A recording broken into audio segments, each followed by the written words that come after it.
Okay, so hello everyone. This is the BEwell Hub experience. Okay, I'm Gary Marcus Judge. I'm your host. But today we're going to have a co-host. We're going to have Roshni with me co-hosting this Zoom meeting. It's not a webinar where webinars is just a one-way traffic. This is an interactive hour we're going to spend together. So we're going to try and get as many people involved in the conversation to try and take something away from here that's going to be useful for us at work, but also in life. Okay. Yes. So today's topic, it's a great word. I mean, the title is A Workplace Warrior's Love Story. Okay. Coming from Verona, Italy, which is the Romeo and Juliet's hometown, we've got love story in the workplace warrior, nurturing, healing, and success. Okay. What I will do is I will put Roshni's contact details in the chat. Sure. And so if you want to contact her later on after the meeting for whatever reason, you can do that through these contacts. So I'll put that link in the chat. So Roshni, maybe you can now just tell us a little bit about yourself while I'm actually putting that into the chat. I love that. And first and foremost, I'd like to thank you, Gary, for reaching out on LinkedIn. This is how we got connected, and it was very exciting for me to connect with someone not only that's overseas, but who sees profiles as a chance to teach others and to help others as well, which I really, really am grateful, and I'm very honored to be here co-hosting with you. So thank you for doing that, because you are serving the greater good, which is why we are here. This is one of the teachings of COVID, right? We were all kind of clamped down, and now we are opening up, blossoming, and helping each other and supporting each other. So thank you. And for all of you here, Vicky, David, Stephen, Cindy, and that's my hubby, John. He's off camera right now. I just wanted to say thank you for taking the time and to be here. And in advance, thank you for just sharing your insights. I know some of us know each other quite personally, so you know where my vibe is. And so I just really appreciate you being here, and you just being here adds energy to this interactive webinar. And I'm a former school teacher. And so anytime there's interaction, I love it. I am not a Socratic person. I'm not the know all, be all, end all type of teacher. I like interaction, and I love teaching others to be their best version of themselves. No matter how much work it takes, it's worth it. It is worth it. Yeah. So today, Roshni, we're going to be there was a few points that we put down together that we said Yes. that we could look at, as in how our chosen career paths contributed or contributes to our personal stories, our personal narratives, and whether they lead to pain or become part of our love story. Can you just make us fall in love with this story? I'm going to start with my personal story. And I'm going to base that in Ahava theory. Ahava theory was developed by Janice Taylor about 30 years ago. And she developed this theory, and this is where I became certified in Ahava theory and became a certified Ahava healer. This theory looks at a person in two ways: the pain part of the person, the ego, the dark, and also looking at a person from soul, light, and love. The dark is where you develop a system of pain. The light is where you develop a system of love. You need both to survive. You need both. Without one, the other one will not teach. Without the sun, you wouldn't know what the moon is. So how does that translate into career? When we are born, everything is chosen for us. Our name, where we live, our caregivers. And when those caregivers are becoming part of your survival. That's very important. But at some point, there's a break. There's a break in spirit. There's trauma. There's hurt. There's might be abuses. God forbid what happens there. And the pain system sets in. The ego helps you to survive. This is the break in spirit. Welcome, Debbie. Welcome, Martha. And why is that important? Because that break in spirit gives rise to a pain system of which you are a part of consciously and unconsciously. And so, how does that translate to your life?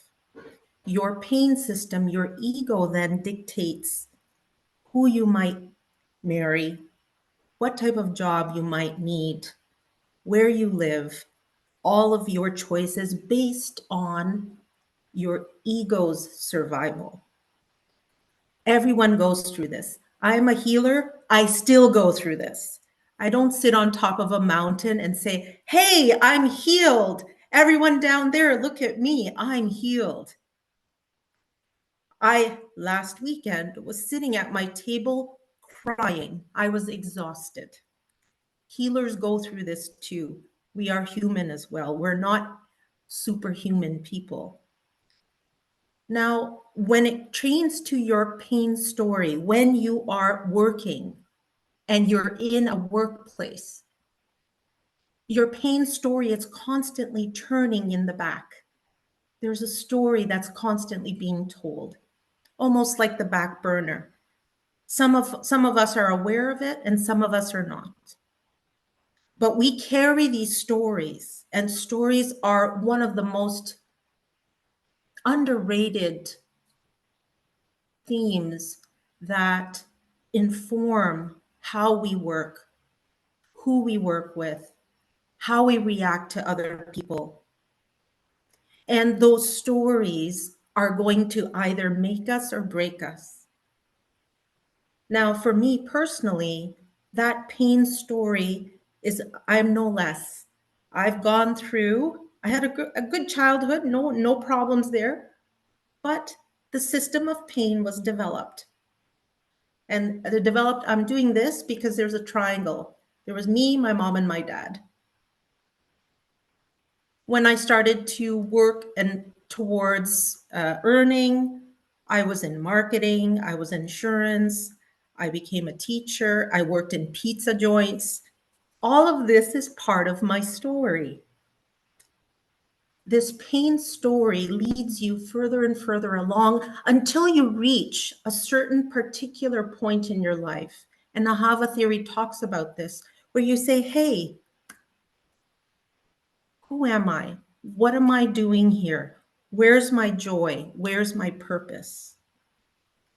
And in Ahava theory, what we believe is you can actually take away and heal the parts of you that you've left in your pain story so that you understand your soul's purpose, your soul's gold. And everyone has this. Everyone is born with this. Now, the trick is you have to do the work. You have to do the work. And I have lots of gray hair to show that, thankfully. Or I call them sprinkles. So how does it, yes? So, Roshni, we're talking about the pain story leading to joy or to your purpose in life. That's right. Yes. Well, I think what's going to be important here as we go along, every so often we have to have a moment where we actually come back and just touch base. Yes. So, don't mind, every like 10 minutes or 15 minutes, I'll come back in, we'll touch base so we all know where we're going. And so it's really clear that we are on target to actually explain, express what we're trying to, what we're doing, what we're doing today together. Okay, Stephen? Can you put the name of the theory in the chat so I just have the spelling Sure. correctly? Absolutely. Can you do that, Roshni? Yeah. Yes. Ahava healing. So through the Ahava healing method, your pain can be healed. Is this what? Yeah. Yes. And this is not one all be all end all method. Healing methods are really multifaceted. Healing choices are multifaceted. We can essentially, by going within, understand what type of healing one might need. For example, a very simple example, my son busted his toe during Taekwondo, came home with blood and swelling and bruising within 30 minutes. During that time, I gave him Reiki, oregano oil, arnica, so homeopathic remedies, and lots of hugs. I use that as an example because this is what he needed. He needed physical reassurance, mental reassurance. He needed emotional reassurance that he'll be okay. And he needed his mom. How does that translate to all of us? It translates to all of us because each and every individual is unique. Everybody's healthcare choices are unique. Healing choices, especially, are unique.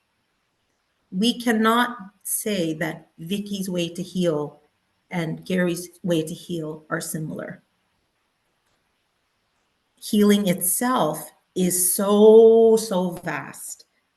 But the first thing that we need to do is set the intention to heal, to say that I'm ready. And Ahava theory talks about this when we say, you know what, this is not working for me, especially and we talk about the workplace. This is not working for me. My soul is being sucked dry. What does that mean? Well, when your soul is being sucked dry, you are not in alignment with your true soul's purpose.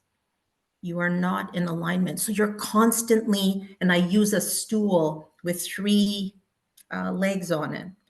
If one of the legs is uneven, you're constantly trying to balance something and it's exhausting. This is where the soul gets sucked dry. This is where you get burnt out. This is a personal experience as well. I burnt out during COVID completely.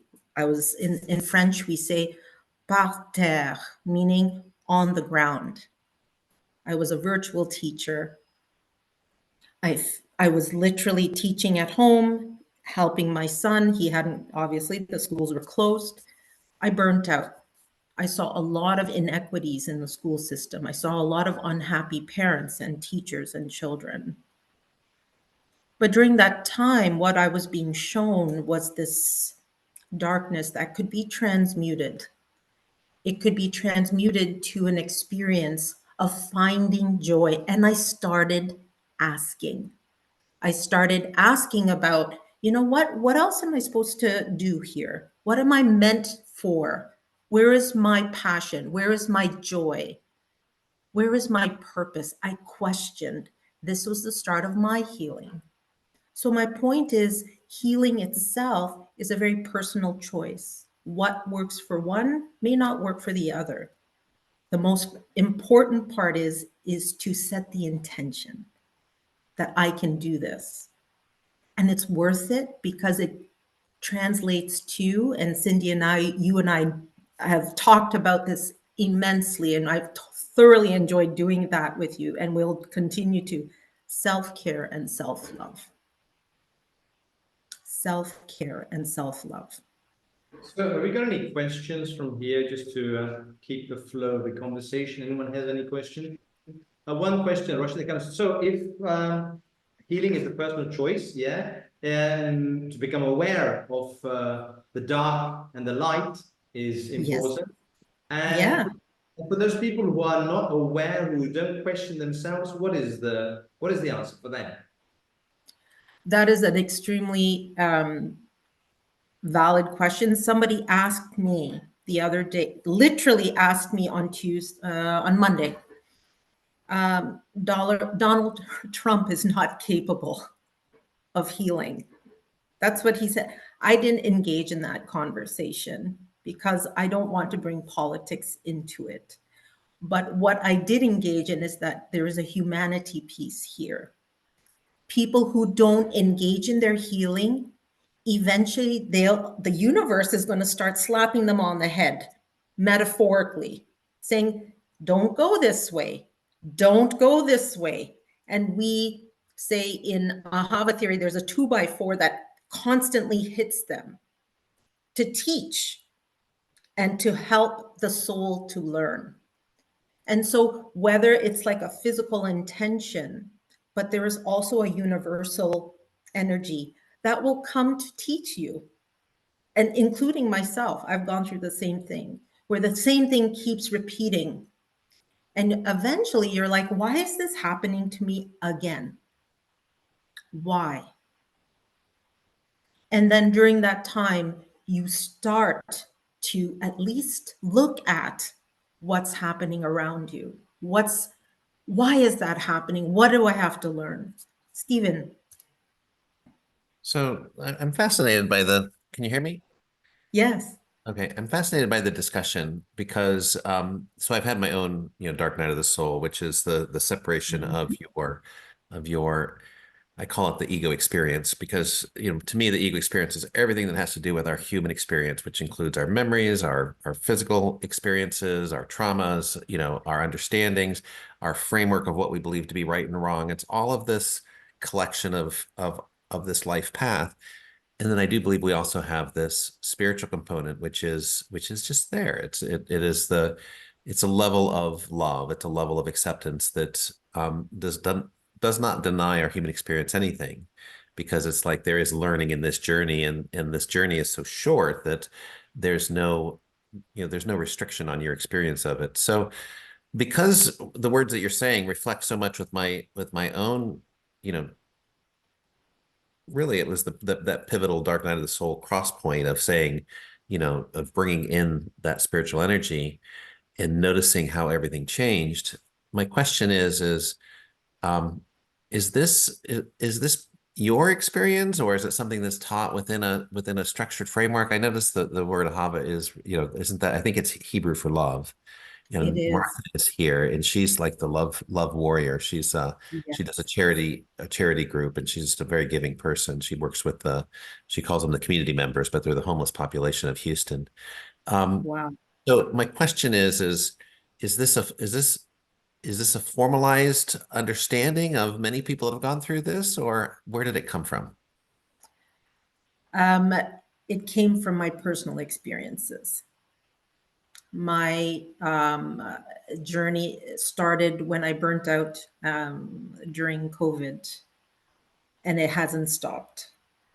I was constantly being shown and we call them uh, for our conversation's sake, D-knots or dark nights of the soul, where you are, how do I explain, that you are being shown your shadow self, your ego self, your fear self, the self that was developed for survival. And I was shown that. I'm not a, I am a very spiritual person, but during that time, I had to give myself a lot of grace. And the people around me had to, and they noticed a difference. I got very quiet. Why did I get quiet? Not because I was angry, it's because I was listening. I was trying to understand, why was I being shown this? Where am I supposed to go? I didn't see light until much later on. So the COVID was 2021, 2021, and then 2022, and then coming out. Okay. So during that time, I also got very sick, almost to the point where I had to decide, Am I going to fight or am I going to go? And I fought. So I wanted to ask you, so when you go through this transition of perception, because it's Yes. really where you're perceiving your experience from. Yes. What would be the takeaway for people that are not yet because my thought is we're either in the fear base or Yes. or we're in this space of acceptance, of the space of love, the space of peace. So Yes. and you can move back and forth between those two, but Yes. for the people that are still in this judgment space, of the space of not feeling good enough, of being under stress or pressure, what would be one thing that you could say to them that could help them shift that perspective? Just love yourself at every moment. Give yourself, I say, space and grace to give yourself a chance to learn, to listen, and to feed the most positive parts of yourself. It's not easy and it's not a race. Everybody does their healing in their own time, in their own way.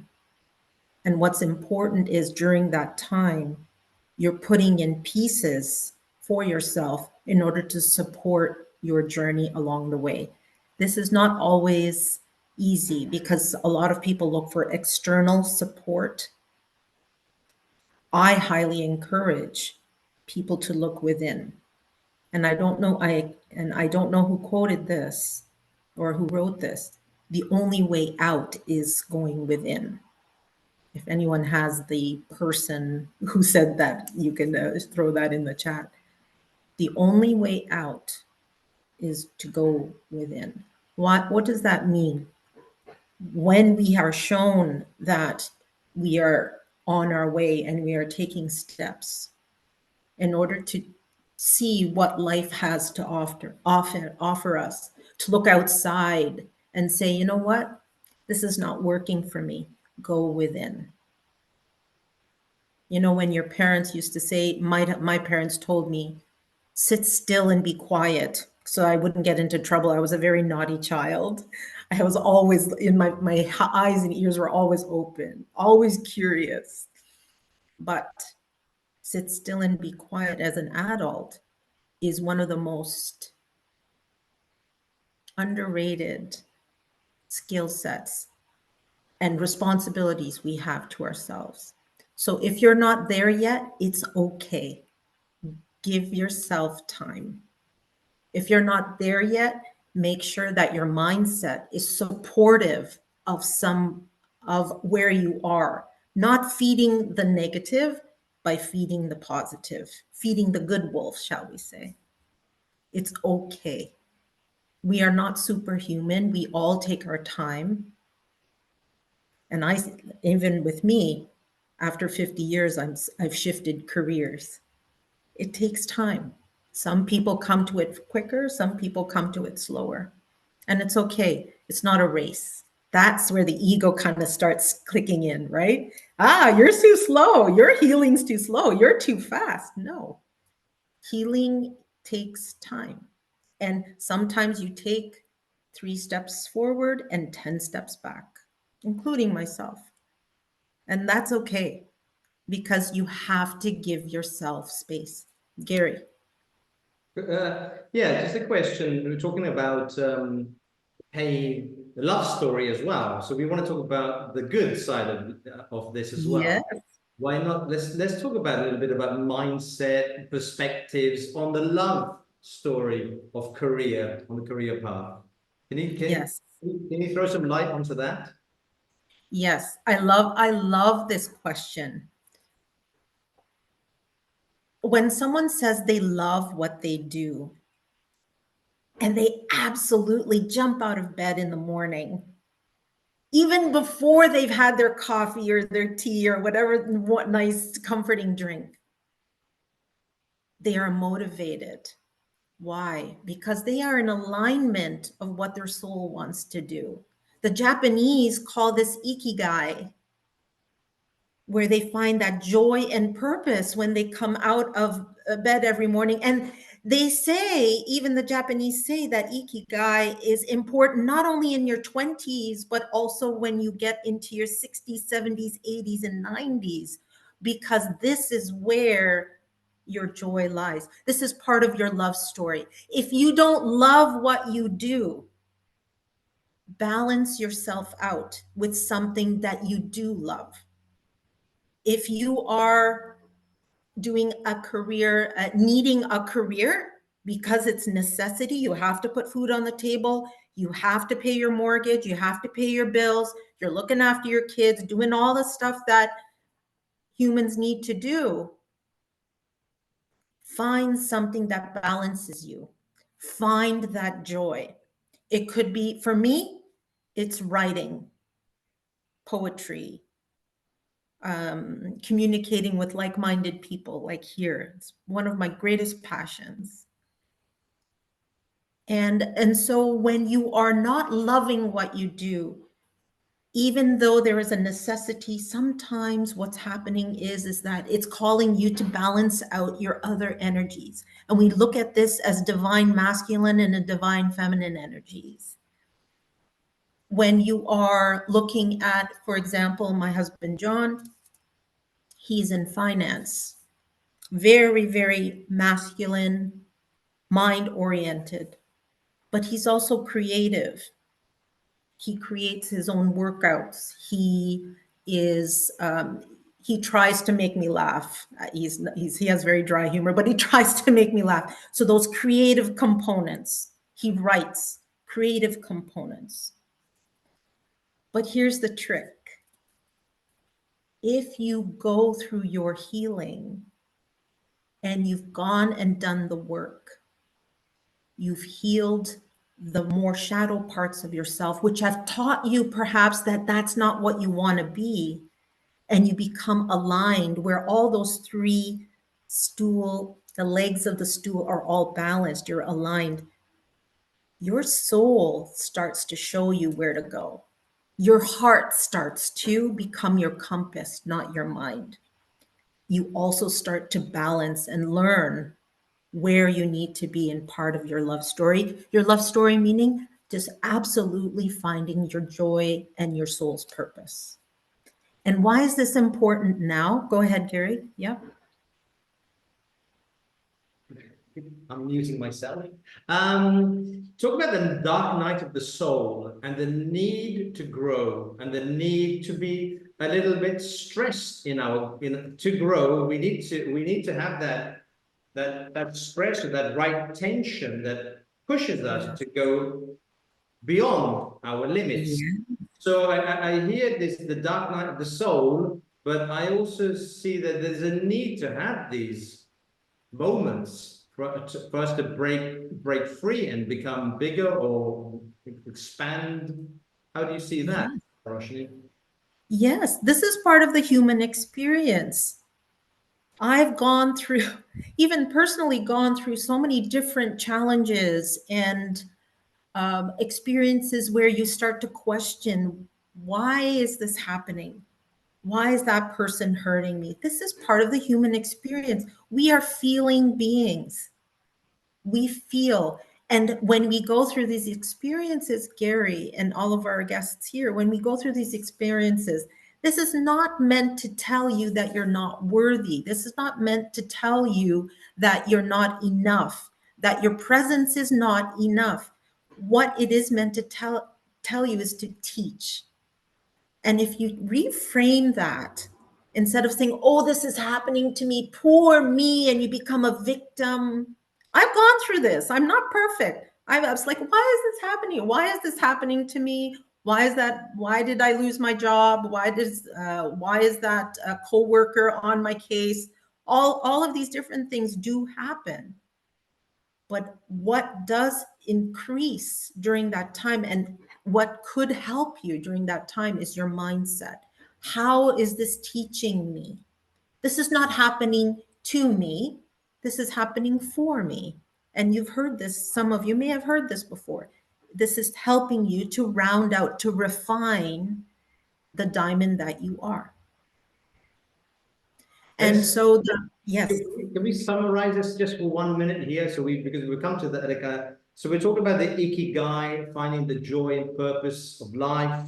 yes, You also said if you're in a job that you don't like, but you need to do it to bring money home to raise the family and so on, you got to find balance by doing something that will counterbalance that negativity, let's say.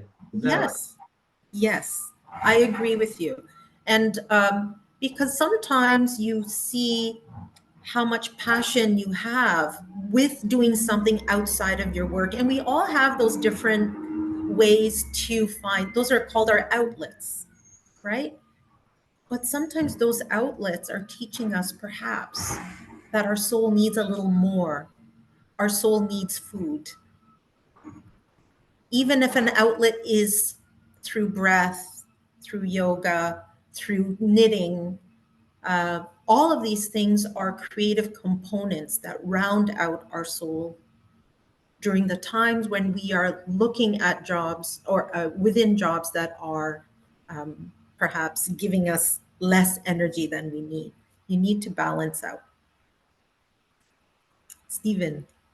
So I was just thinking about this because, when you talk about the dark night of the soul, that's that crisis point where traditionally it's marked by these feelings of despair or loneliness or abandonment. And from what I've been studying and just my understanding is that rejection, right, being rejected from a community or rejected, can be simple as having your post taken down without understanding. You Mm, feel it's almost like a physical response to that. And mm, so when we're looking at this experience of a lot of times we'll be in a place of, I call it tolerable misery, right? We'll be in a job that we hate, but it's not bad enough that we'll leave because we need the money. We're trapped in this place of need for, you know, we don't think we'll be able to get a better job, or it's just too much work, or all of this.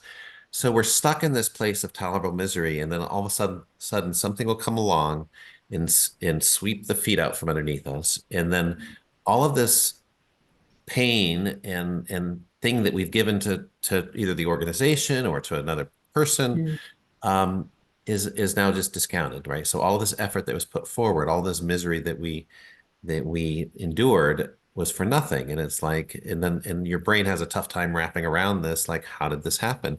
So I think that's when, the gift is all of a sudden new neural pathways are now able to be developed, and you step out of that fear and you say, you know what, I'm not going to do that anymore. And it opens up the possibility that you can start loving yourself, you can start respecting yourself, and in realizing that you don't have to be perfect, but you're going to do what you love, something that gives you energy, something that makes you feel better. And to me, I think that's the key is finding out what it is, noticing how you feel about your exchange with other people, with what you are doing. Because if you're not in your ikigai, you're not in your true life purpose, because you're doing something because you think you're supposed to, or you're trapped in a need, but you're really not thriving. And I think that's what I get out of this is, if you're in that space of thriving, right? It doesn't matter that you're imperfect. You can embrace your imperfections, and then you get Yes. better at it and you become an expert at it.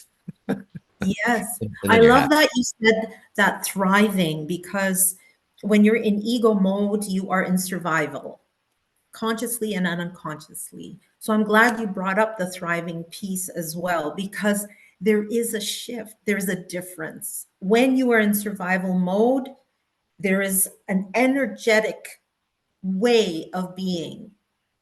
You are informing your being during that time with your own beliefs about yourself, your thoughts, your even the people around you who are feeding that system also affect the way that you perform your job. As an entrepreneur, I've had to really pare down who has access to my energy, because I need energy from my clients. I don't want to give them the energy that I've picked up from a different part or the darker part of myself. But very simply, when you are in ego mode. Ego mode is your survival. And we need this. We need this. This is how this is how humans have survived. But now there's been a shift in in a general sense from survival to thrival. Let's just create the word thrival or thriving. And when you're thriving, the energy is different. The way I deal with my clients is so different because I know that the way where I'm informing myself, the story that I've used to tell myself is no longer informing my practice with the clients that I deal with. Why is that important? Because it starts to shift conversations. Vicky, you would love that. Now, Vicky is a communications specialist. She's great. That it even starts to shift the way you speak with people. You're not speaking from a point of pain, you're speaking from a point of love. And it really boils down to fear or love, doesn't it? Yin and yang, sun and moon, ego, soul. It's always light and dark. There's this interplay that happens consistently throughout our lives. Our job is to find balance, to find equilibrium, so that we're not being constantly pulled in this way and this way. It does happen. It's happened to me as well. I'm not immune to this. Gary. Just again, going back to that expression, the dark night of the soul, or the obstacle, or whatever it is. I think when you're in that period, or I was, but not for myself, but it was for a family member. And I only understood that at that point, I couldn't help anyone. So as a coach or as an employee, I think when you're going through that process there, and you come to the understanding that you can't do anything. I think that was the awakening moment for me, when I just stopped and I said, I can't do anything. Whatever happens will happen. Whereas before, I thought I could manage the situation until it just deteriorated. So the question here is, Roshni, what happens when you're trying to help as coaches or as employees, when you're trying to help other people, or you're trying to do your job, but you yourself are in a dark night of the soul? How do you deal with that? I can't. I don't. Yeah, there's no action that I can externally do. I have to just take a couple of steps back. But what I did do is go back within, take time within. I have a friend who had the same situation as yourself, Gary, and you don't know what to do. And you want to help, but the situations become very triggering because of the work that perhaps remains within you. And so for me, if I've noticed that a client, to answer your question, is really struggling, I take a couple of steps back, work within myself, and then and what's the word in English? Return to it, return to that client again. Healing is not a race. And I think a lot of people say, I'm going to heal now. I'm going to do it. And you're going to help me. You're going to fix me. I've had people ask me, can you fix me? I can't fix people. You can't fix. But there are healers or therapists out there. I met a person who was going through their difficulty, and they are therapists working with clients. So I just asked myself, but if this person is going through this kind of difficulty with her own issues, how can she be there for other people? Yes.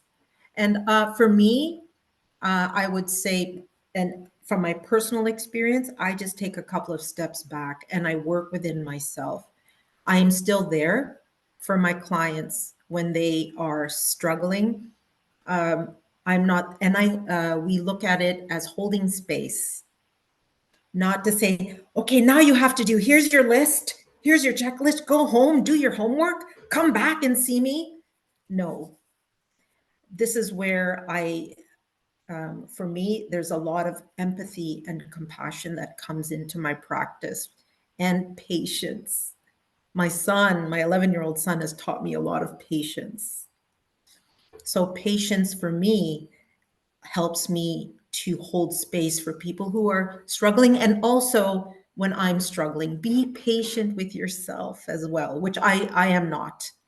I try, but this is again a teaching that I have to look within for. No one's going to teach me patience. Life will, my son will. Well, I think we have a lot of opportunities during the day to try and be patient if we can actually You know, traffic. just patience and patience. Mark has got the hand up, Roshni. Yes, Martha. Thank you so much. What a Thank great you. conversation. Thank you, Stephen, for inviting us to come to this wonderful event. I work with our community members here who struggle with mental health issues, who are going through life crisis. And I separate my own personal life, from my work. And I've heard what was just shared. How can a therapist, if you're having so much issues, how can you help someone else, right? Well, us people that are in this type of work, we love to give. It feels good to our soul, but it does deplete our energy. So being very careful with who we share our space with is so important. I've learned to walk away from relationships that bring me down because of the work that I'm doing already. I have to be ready and energized and upbeat when I connect with these folks. And of course, I will not have all the answers for them. And in some situations, I don't have a solution, and that is frustrating. And to have someone come and need help and you can't give them that help is so frustrating. And you feel really, I'm an empath. So for me, it'll take a couple days, and then I'll just keep calling, trying to find a solution to this problem. And so I want everyone to feel that's around me, that they're going to win, but I don't want to give false hopes, right? So I just wanted to pitch in because I really resonated with the shares that were just being shared. And it's okay if we don't have all the answers, but we can call our friends. We can ask for assistance in some other type of way. There is always an answer to a problem. I've learned that on my self-discovery journey that I'm currently on. And now I've just recently started a nonprofit. And it's all because of me finding myself and finding that my passion really is helping others. I love that work. What a great conversation here. Thank you. Thank you. Thank you, Martha. Thank you. Let me So summarize a couple of points before we come into it. So we were talking about the outlets that tell our souls we sometimes need something else. So we're talking about writing, poetry, art, music, whatever. We also spoke about the survival mode, where we have beliefs, thoughts, people that that keep us down, basically. Yeah. And we're talking about surviving and thriving, where the energy is different. Okay, so that was the important point there. So where are we now? As we're coming towards the end, we've got another sort of 10 minutes, let's say. Oh, wow. Yeah. Stephen, do you want to hop in, and then we can maybe move on to maybe just summarizing everything? And Yeah, I was just going to say, I think from what I've noticed is the biggest thing that we can do on this journey is acceptance, because it's realizing that if someone else is going through suffering, that may be their learning lesson, right? If we take them out of the suffering, that their path will lead them back to this until they understand or they experience what it is they're meant to experience. And so if we're trying to change what is true for them or what they're experiencing, we will be frustrated because we're trying to change something that's they will go back to time and time again. So we can't pull them out of the suffering unless they're ready to leave that space. And the thing is if you can be in that space of acceptance and say, I respect you, I love you, I am here for you, I hear you, and acknowledge their being, acknowledge their spiritual side or even their human side without judgment. I think that from that space that we can have a huge impact on their life because we are coming in from a place of security. So, Gary, you mentioned people that have their own trauma to deal with. If we're dealing with our own trauma, we're looking with a filter, right? We're not seeing the person because we're seeing our own trauma as a lens that we're viewing everybody else. And it's not fair to them because we're not truly seeing them or hearing them. And sometimes we're even making assumptions based on what they say, based off of our own experience. So for me, I think the best thing that we can do is to heal our own stuff, right? To figure out, okay, we're not perfect. We're going through some stuff, but it's almost like you have to transform that pain into some purpose. And if you can make that happen, then you can actually be there for somebody else. And I've seen it so many times when therapists or counselors, it's me, and it triggers me a little bit because it's like, how are you talking to your client when it's all about you? So I love what you said. So that's what I wanted to throw in there is that a lot of it is just acceptance and saying, you know what, we can't pull someone out of suffering because in some cases that suffering will be the transformative point to launch them into something new. It can, they can heal from that space or they can do something good. So. Yeah, I think, yeah, we were exactly what we were talking a little bit about going through that night to get somewhere. Let me just, Debbie's put something in the 1 minute, Vicky, I'll just read something from the chat and then we'll have you on. Debbie Spaltman wrote, if an egg breaks from the outside, it is considered ruined, broken. However, if it breaks from the inside, it's considered growth. Oh, wow. That's lovely. New beginnings. Yeah. Okay, so I just wanted to bring that into the great point, Debbie. Vicky, you've got hand up. Hi. Yeah, thanks. I'm just loving listening to what everybody's saying. And I love some of what I've heard, which is sort of like coming to the interaction or the relationship from a place of abundance and, reframing how we see things. And I wanted to speak a little bit to the coaching relationship because inevitably we're always going to have inner stuff that we're dealing with in a coaching relationship. There is no doubt we're never going to be 100% balanced when we're coaching other people and working with other people.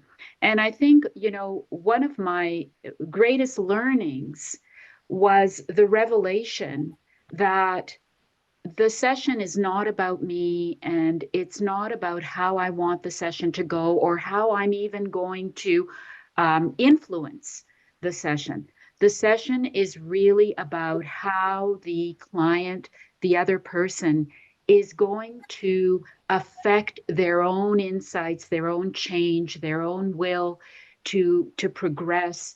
And really, at the end of the day, it's my job as the coach simply to provide that space. Rashni, before you were talking about making the space, creating the space. It's a space where individuals can feel that they can share and that there's really no expectation for outcome. That it's like what you were saying, Stephen, where we don't have an expectation for the outcome. We're just there to provide a healthy, safe, and comfortable space. So that was just what was going through my mind as I'm listening to everybody's pearls of wisdom. Thank you, everyone, for this wonderful chat. Great, thank you, Vicky. Thank you, David. You've been very quiet. Have you got any sort of thoughts, insights on? Yeah, I do. I think everything you said has been right on point. I have been helping people my entire life. That's what I get a thrill out of. That's where I get my happiness. That's where I get my soul. And one company we've discussed before, I led a corporate key business objective, and it was had huge returns on it and a down economy. They asked me again to take another one a year after that, and it was a global KBO. Got it done in 3 months very successfully. Everybody happy with it and everything, except my boss. My boss was not happy. The reason my boss was not happy is because he had been leading it for the 3 years before I had it, and he never got it completed. So that didn't turn out good from an employment thing. But what he also didn't notice, I had my office cleaned out completely, except for the desk and the credenza and all that kind of stuff. And a whole month before he decided he was going to fire me, he fired me. And I thought, well, do I still want to do engineering management, or do I want to do something else? What do I want to do? I don't know what I want to do. And I read a Harvard Business Review article in early 2012, and it was talking about servant leadership. And the total amount of people in the entire world that even knew what it was 2% of the management group. And I thought, well, crap, I've been doing that my whole life. And that's when I decided to start my own consulting business and all that kind of stuff, because I really like being in a position where I can guide people, lead people towards something that's going to be better for their own lives. That's just what I like to do. Great. I think that's your servant leadership there, David. I think that's what. But David specializes in servant leadership. That's what he does. As we're coming to the end now, I'm looking at the time. It's 5 to the hour. In the chat, I'm going to put the YouTube channel where whoever wants can go and see all these videos with recordings. They're there.